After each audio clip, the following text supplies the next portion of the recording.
When my wife asked for a divorce, I shocked her with my response. A genuine smile of relief. After 15 years together, she expected tears and begging. Instead, she got a man who'd finally seen the truth behind the illusion. She never realized I was 10 steps ahead of her, that her secret wasn't secret at all. They say what doesn't kill you makes you stronger. What she never expected was just how strong I'd become her, what it would cost her in the end. My name is Jack Reynolds. I'm 46 years old, and this is the story of how my wife's betrayal turned out to be the best thing that ever happened to me. I met Sarah at my buddy Mike's barbecue 15 years ago. She walked in with her sunglasses perched on top of her blonde hair, wearing a sundress that caught every eye in the backyard. I wasn't looking for anything serious back then. My construction company was just taking off, and I was putting in 70-hour weeks. But Sarah changed everything with just one smile. "You're staring," she said, catching me red-handed with a plate of ribs in my hand. "Sorry about that," I replied, feeling my face heat up. "It's not every day a guy sees someone who makes the sun look dim by comparison." She laughed at my corny linny, and that was it. 6 months later, I proposed on a boat on Lake Michigan.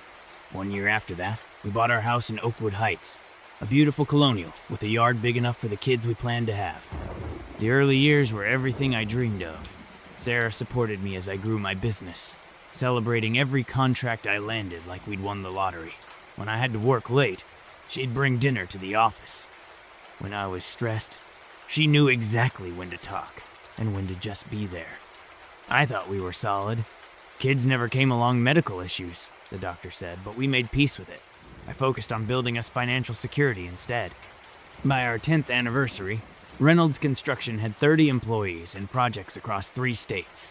I bought Sarah a Mercedes for her birthday and took her to Hawaii for 2 weeks. Life was good until it wasn't. The change happened gradually. First, it was small things. She stopped asking about my day, started going to bed early, spent more time on her phone. When I asked if everything was okay, she'd say she was just tired or busy with her interior design clients. Then came the later nights. The girls' evenings happened more frequently. New clothes appeared in her closet, things she never wore around me. Her phone would ding at odd hours, and she'd take calls in another room. Last Thanksgiving, I planned a surprise anniversary dinner. 15 years together deserves something special. I booked our favorite restaurant, arranged for flowers the works, but Sarah never showed. She texted at 9:30 saying her friend Jenna had an emergency breakup and needed support. I ate alone, watching other couples celebrate while my steak went cold. When she came home past midnight, her hair smelled like cologne that wasn't mine. "How's Jenna doing?" I asked from the living room couch. Sarah jumped. "Jesus, Jack, you scared me. Why are you sitting in the dark?"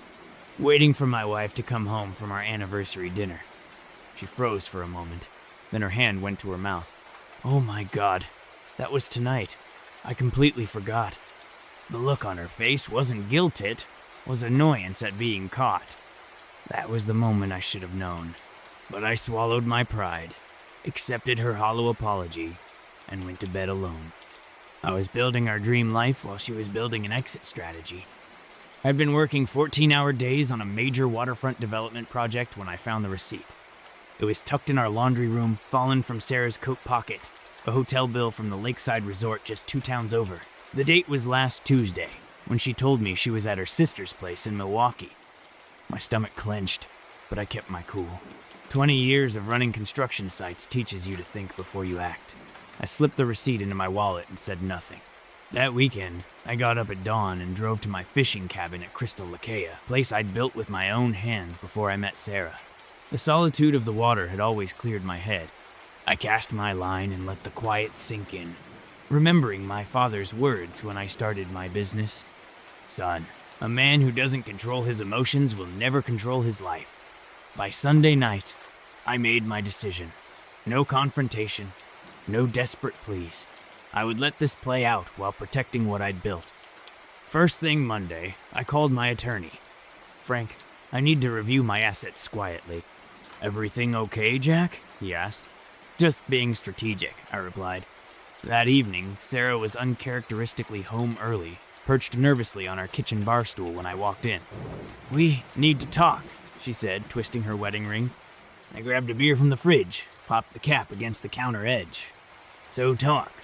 I think we should get a divorce. I took a slow pull from the bottle, set it down, and looked her straight in the eye. Then I did something that completely threw her. I smiled. Okay, I said, my voice steady as steel. Her mouth opened slightly. Okay, that's all you have to say? What were you expecting? Begging? Tears? I leaned against the counter. If you want out, there's the door. She blinked rapidly, her script clearly derailed. Don't you even want to know why? Not particularly. I took another sip. But I'm guessing his name is Eric. He drives that black Audi I've seen following you. And the Lakeside Resort knows you two pretty well by now. The color drained from her face. You knew? I know enough. I pushed off from the counter and headed toward my home office. I'll have my lawyer contact yours. Should be pretty straightforward. Wait, what about the house? Our accounts? Panic crept into her voice. I turned, meeting her gaze. You asked for a divorce, Sarah. You've got it. But don't think for a second you're taking what I've built. The shock on her face was worth every penny I'd already paid. Frank to protect my assets. She'd expected tears and negotiation. Instead, she got a man who wouldn't be played. Upstairs, I locked my office door and smiled genuinely for the first time in months. The weight was lifting. My wife had just asked me for a divorce, and against all odds, I felt something close to joy. The next morning, Sarah left early for work, barely making eye contact. I waited 20 minutes, then went to our bedroom. It was time to see how deep this rabbit hole went. The second phone was in her nightstand, buried under some scarves. Amateur Movino password. Even worse. I scrolled through countless messages between her and Eric. Apparently, they had been seeing each other for 11 months. There were hotel receipts, flight confirmations, and plans to move in together once our divorce was finalized. Most revealing were the financial discussions. Jack has no idea about the business accounts, she'd written once. Once I file, I can push for half of everything. I photographed everything, then put the phone back exactly as I'd found it. Next, I checked her home office. In the shredder bin, I found torn pieces of her bank statements. I painstakingly reassembled them like a puzzle, revealing multiple transfers to an account I didn't recognize. My blood boiled, but I channeled that heat into action. I called my business partner, Tom. Remember that buyout clause we added to our partnership agreement? I asked. I need to activate it. Today. Everything okay, Jack? Concern filled his voice. It will be. Just covering my bases. By noon, I had moved all my personal assets to new accounts and secured my ownership stake in Reynolds Construction. Sarah could try to come after my money, but she'd find nothing but locked doors. That evening, I was reviewing documents when Sarah burst in, face flushed with anger. What did you do? She demanded, waving her phone. Eric says the house title is only in your name. That's impossible. I looked up calmly. Is it? Check the refinancing papers you signed last year. I didn't read the fine print, she admitted, deflating slightly. That's unfortunate. I returned to my paperwork. For you. You can't do this. Her voice rose. I'm entitled to half. I stood slowly, towering over her. Half of what, exactly? Half of the business I built while you were sleeping with Eric? Half of the house I paid for while you were planning your exit? I don't think so. She backed away. Something like fear in her eyes, not fear of harm. I would never touch her, but fear of reality crashing down. When you married me, I said quietly, you thought you were getting a simple contractor who wouldn't notice being played. Big mistake. She left the room without another word. Later, I heard her on the phone, frantically explaining to Eric that their golden parachute had just failed to open. The divorce papers arrived via certified mail 3 days later. Sarah's attorney, a sharply dressed woman named Vanessa Rodriguez, requested a meeting at her downtown office. I brought Frank with me, along with a folder of evidence. Vanessa greeted us with practiced cordiality, then launched into her speech. Mrs. Reynolds is seeking an equitable division of marital assets, including the family home, retirement accounts, and a 50% interest in Reynolds Construction. Frank and I exchanged glances. Before we continue, I said, sliding my folder across the table, you might want to review these materials. Vanessa flipped through the documents. Hotel receipts, screenshots of Sarah's conversations about hiding assets, bank transfers she'd made without my knowledge. With each page, her professional demeanor cracked slightly. "I'll need to confer with my client," she said finally. "Of course," Frank replied smoothly. "While you do, we should discuss the prenuptial agreement." "Prenup?" Vanessa's eyebrows shot up. "There's no prenup in our records." I smiled. "Check again. Filed with the county clerk 15 years ago. Mrs. Rodriguez, your client hasn't been entirely forthcoming with you." After Vanessa left to make a call, Frank turned to me. "She's realizing she's got a losing case." I nodded. "Sarah thought I was the same guy who proposed to her on that boat. She forgot I've spent 15 years outmaneuvering competitors who try to take what's mine." When Vanessa returned, her tone had changed completely.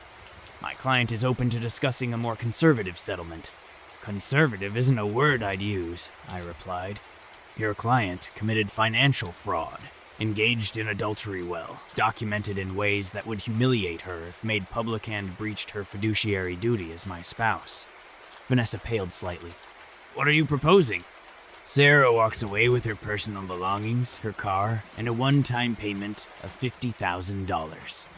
In exchange, she signs a complete release of all claims against me, my business, and my property. Oh, and she has 2 weeks to vacate my house." "That's absurdly generous," Frank interrupted, "considering the alternative is a very public, very detailed divorce trial." As we left, Vanessa was already dialing her client. I knew what Sarah's answer would be. She'd always cared more about her reputation than anything else. Sarah agreed to the settlement terms, but demanded a face-to-face meeting for closure. Against Frank's advice, I agreed. We'd been married 15 years. I owed her at least that much. I suggested the steakhouse where we'd celebrated our 10th anniversary. I arrived early, ordered a bourbon neat, and waited. She swept in 20 minutes late, looking like she'd stepped out of a Magazine haircut, designer dress, full makeup. The woman who used to wear my old t-shirts to bed was gone. Even more surprising, she wasn't alone. Eric trailed behind her, tall, slick, and about 10 years younger than me. "Bold move, Jack." She nodded as they sat down. "This is Eric." I met his eyes. He looked away first, paper tiger. "You want to talk," I said to Sarah. "So talk." She straightened her shoulders. "I want to explain why things happened this way." "Let me guess," I interrupted. "You weren't happy. I worked too much. Eric understands you. Did I miss anything?" Eric leaned forward. "Look, man, nobody planned for this to happen. Sometimes people just connect, you know?" I turned to him slowly. "Did I address you?" He blinked, then looked to Sarah for support. She jumped in quickly. "Eric's right. We didn't mean to hurt you. But now that everything's settled, I wanted you to know it wasn't all bad between us." I took a slow sip of bourbon. "Is that what you need to tell yourself?" "Jack, please." "No, Sarah. You didn't bring him here for my closure. You brought him here for yours. You need me to be the angry ex-husband so you can justify what you did." She flushed. "That's not true." "It is. And here's something you don't want to hear. I'm not angry anymore. I'm grateful." Eric snorted. "Grateful your wife's leaving you? That's rich. Grateful she showed her true colors before I wasted any more years." I turned back to Sarah. "You did me a favor. We had 15 years together," she said, her voice rising. "You can't just erase that." "I'm not erasing anything. I'm seeing it clearly for the first time." I finished my drink and stood. "The divorce will be final in 60 days. I'd appreciate it if you cleared out of the house by the end of the week." Eric put his arm around her. "Don't worry, babe. We'll be in our new place soon anyway." I dropped 3 20s on the table. "Good luck with that. Eric's credit application for your dream apartment was denied yesterday." Her head snapped toward Eric. "What?" "I have friends in banking," I explained. "They mentioned someone with Eric's name and a terrible credit score applying for a luxury rental using your income as collateral. Interesting, isn't it?" I left them staring at each other, the first cracks already showing in their perfect little fantasy. The confrontation with Sarah and Eric triggered an unexpected chain reaction. 2 days later, I came home to find Sarah packing frantically, eyes red and swollen. "You were right about him," she blurted when she saw me. Eric's been lying about everything. His job, his money, all of it. I leaned against the doorframe. And you're telling me this because? Because I made a terrible mistake. She stepped toward me. Maybe we could. I raised my hand. There's no anymore, Sarah. Her face crumpled. I have nowhere to go. Eric's gone and my sister won't take me in. For a moment, I almost felt sorry for her. Almost. The guest room is yours until Friday, I said. After that, you're on your own. That night, a thunderstorm rolled in. The power went out around midnight. I was checking the circuit breakers when I heard glass shattering. Grabbing a flashlight, I rushed upstairs to find my office window broken. A man was climbing through Eric, soaking wet and clearly drunk. Where is she? He slurred, stumbling toward me. Get out of my house, I warned, standing my ground. Not without Sarah. She took my car keys. He lunged at me clumsily. 20 years of construction work builds muscle that desk jobs don't. I sidestepped easily, grabbed his arm, and used his momentum to slam him against the wall. Last warning, I growled, pinning him there. He struggled, then suddenly pulled a knife from his pocket. Back off! Sarah appeared in the doorway, screaming as Eric slashed wildly. I caught his wrist, twisted hard, and heard the knife clatter to the floor. One solid punch to his jaw, and he crumpled. Call the police, I told Sarah, keeping my foot firmly on Eric's chest. When the officers arrived, they found the knife in the broken window, and a very subdued Eric. Sarah confirmed everything. They took him away in handcuffs, charging him with breaking and entering, assault with a deadly weapon, and attempted burglary. As the police car drove off, Sarah turned to me, shivering. You saved my life. I defended my home, I corrected her. She reached for my hand. Jack, after what you just did for me, don't. I stepped back. This doesn't change anything between us. Her eyes welled up. How can you be so cold? I'm not being cold, Sarah. I'm being clear. What we had is over. I walked back inside, leaving her on the porch.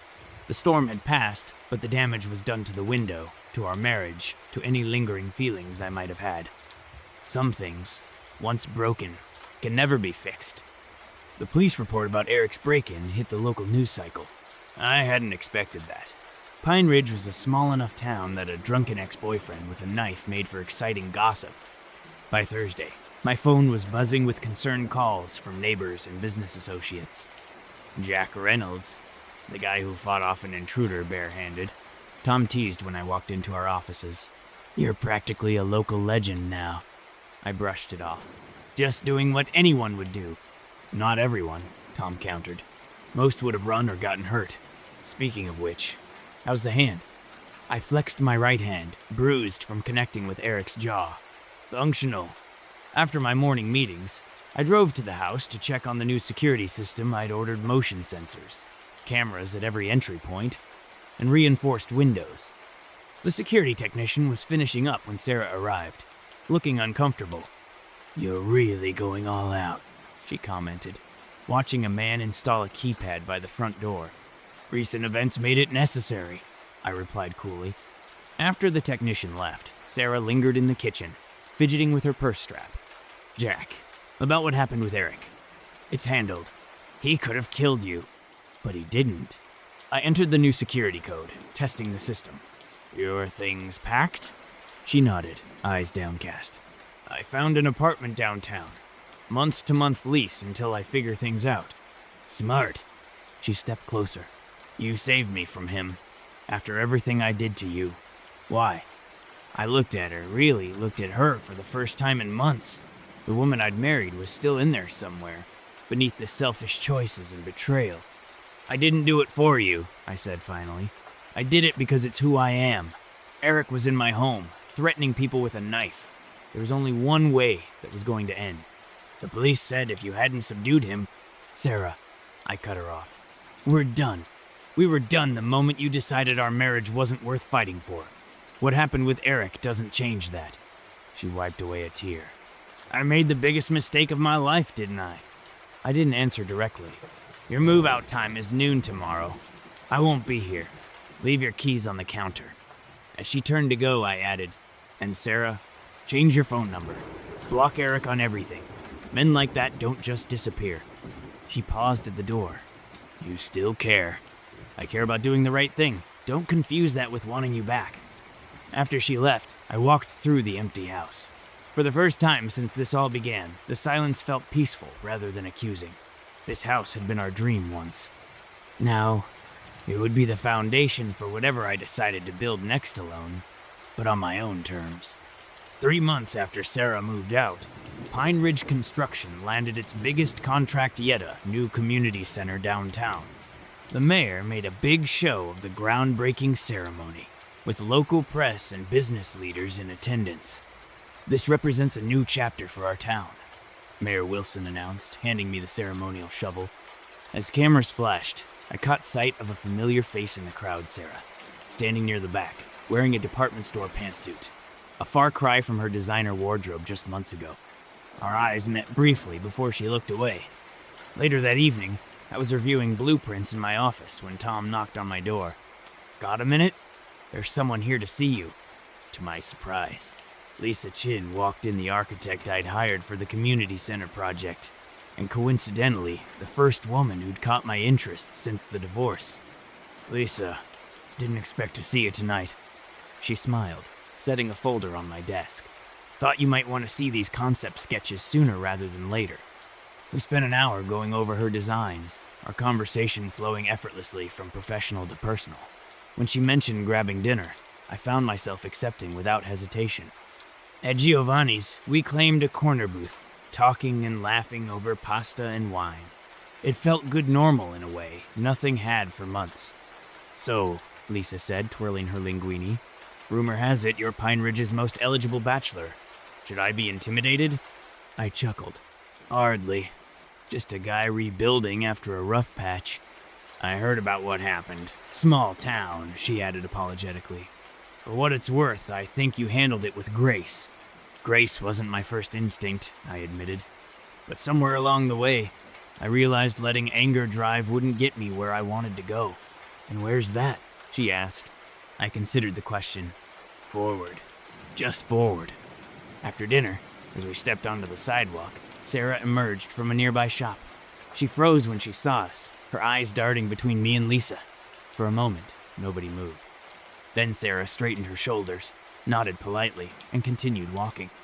Ex-wife? Lisa asked quietly. Yeah. I watched Sarah's retreating figure. First time I've seen her since she moved out. Want to talk about it? I turned back to Lisa, realizing with some surprise that I didn't. The sight of Sarah no longer triggered anger, or pain-just acknowledgement of a chapter closed. Actually, I'd rather hear more about your ideas for that rooftop garden you mentioned. Lisa's smile was warm as we continued down the street.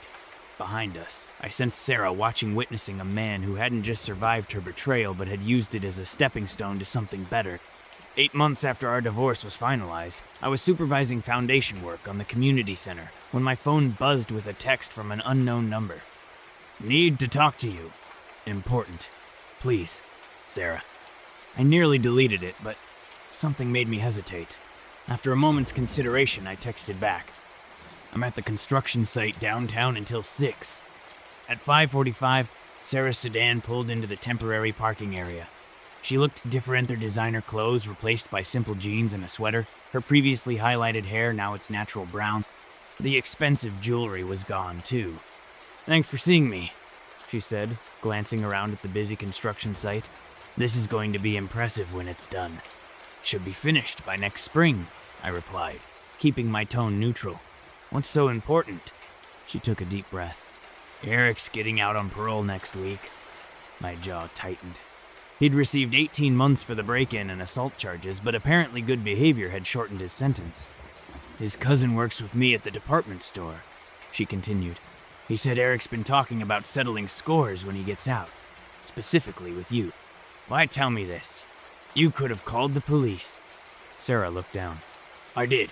They said they can't do anything until he actually does something. She met my eyes. I couldn't just say nothing, Jack. Not after everything. I nodded, appreciating her warning despite our history. I'll handle it. That's what I was afraid you'd say. Worry creased her forehead. Jack, he's dangerous. He's not stable. Neither am I when someone threatens me or my people. I gestured toward the workers finishing up for the day. 30 families depend on me running this company. I'm not going to let some ex-con with a grudge interfere with that. The next morning, I made 3 calls. One to my attorney, one to the parole office, and one to Steve McKenzie, Pine Ridge's police chief and my longtime friend. So let me get this straight, Steve said when I visited his office. You're not looking for protection, but to protect him from himself? Something like that, I replied. He needs to understand the consequences before he makes another mistake. 2 days later, Eric was escorted directly from prison to a meeting room where I sat waiting with Steve, the parole officer, and Frank. Eric's swagger faltered when he saw me. What the hell is this? An opportunity, I said calmly, to make better choices than last time. Frank slid documents across the table. Restraining order prohibits you from coming within 500 feet of Mr. Reynolds, his properties, or his business locations. And this, Steve added, placing another paper down, is notification that any violation of the restraining order will result in immediate parole revocation and return to state prison. Eric's face flushed with anger. You can't do this. Already done, I replied. I'm not looking for revenge, Eric. I just want to be left alone to run my business and live my life. So you call on favors with your cop buddy? He sneered. I leaned forward. No favors needed. You broke into my house with a knife. These are the consequences. But here's something else. I placed a business card on the table. Tom Brady, foreman at Reynolds Construction. Call him when you're ready for honest work. Eric stared at the card, confusion replacing anger. Why would you? Everyone deserves a second chance, even you. I stood to leave. It's your choice what you do with it. As I walked out, I heard the parole officer telling Eric how lucky he was. He had no idea that luck had nothing to do with it. Sometimes, the strongest move isn't striking back. It's offering a hand up to someone who once tried to take you down. 1 year, to the day after Sarah asked me for a divorce, I stood on the finished roof of the Pine Ridge Community Center, surveying the town that had been my home for nearly 2 decades. The grand opening was scheduled for tomorrow. The mayor, town council, and most of Pine Ridge would be there to celebrate. Quite a view, Lisa said, joining me at the edge. Her architecture firm had done amazing work, transforming my construction team's foundation into something truly special. Worth every minute of work, I agreed, putting my arm around her shoulders. The past 6 months with Lisa had been unexpected in the best possible way, a relationship built on mutual respect and shared purpose, rather than a constant need to prove myself. How does it feel? She asked. Completing something this significant exactly a year after your life fell apart. I smiled. Feels like perfect timing. My phone buzzed with a text from Tom. Just hired Eric full-time. Guy's actually a decent worker. Who would have thought? I showed Lisa the message. Your renovation project has a new junior carpenter, it seems. You're a good man, Jack Reynolds, she said, studying my face. Not many would have given him that chance. I shrugged. Holding on to anger was getting heavy. Had to put it down somewhere. The rooftop door opened, and Mayor Wilson emerged with several reporters. There he is, the man of the hour. Jack, we're ready for those photos whenever you are. As we headed toward them, Lisa squeezed my hand. By the way, I got the Henderson contract. We're officially expanding to Milwaukee. That's fantastic, I said, genuinely proud of her success. The photo shoot took longer than expected, with the mayor insisting on shots from every angle of the building. As we were finishing, I spotted a familiar figure watching from across the street, Sarah, standing beside her car. I excused myself and crossed over to her. Place looks amazing, she said. The whole town's talking about it. Thanks. I studied her face, noticing the absence of the bitter anger that had been there the last few times we'd spoken. How are you doing? Better, she nodded. Got promoted to assistant manager. Signed a lease on a real apartment, not just a month-to-month thing. Small steps. That's good to hear. An awkward silence fell between us. I saw Eric last week, she finally said, at the hardware store. He was buying tools for his new job. He told me you hired him. Tom did, but yeah, he's working out okay. Sarah shook her head in wonder. A year ago, everything was so different.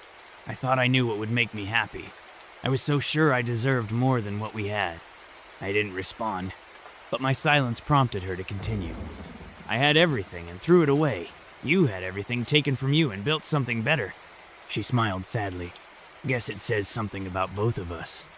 Lisa called my name from across the street, waving me back for one final photo. I should go, I said. Sarah nodded. Jack, I'm glad you found someone who deserves you. As I walked back to Lisa and the waiting crowd, I felt the final weight lift from my shoulders. Sometimes, it takes losing everything to discover what you're truly capable of building. Not just structures of wood and steel, but a life of integrity, strength, and genuine happiness. The man who stood on that rooftop wasn't the same one who'd been blindsided by his wife's betrayal a year ago.